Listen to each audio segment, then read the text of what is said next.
For 2 years, the US and the UK military have been dropping tons of powerful bombs, killing countless civilians in Yemen.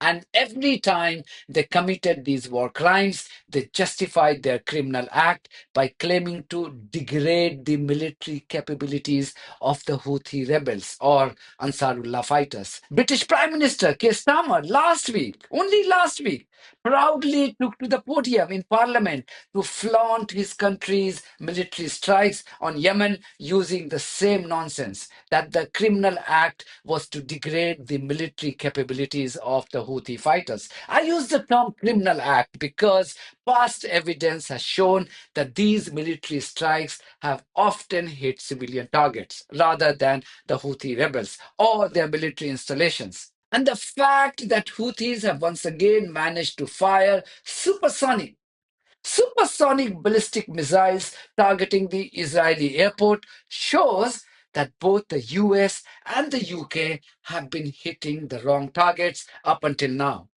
In other words, they have been lying to us. And barely a few days later, the Houthis have heaped embarrassment on the so called powerful nations of the West by directly attacking Ben Gurion Airport in Israel using a supersonic ballistic missile. I use the word embarrassment primarily for two reasons. First, the missile fired by Houthis could not be detected by the so called Iron Dome provided by the US using American taxpayers' money. And secondly, this comes as a slap on the faces of Trump and Starmer, who proudly justified their war crimes only last week.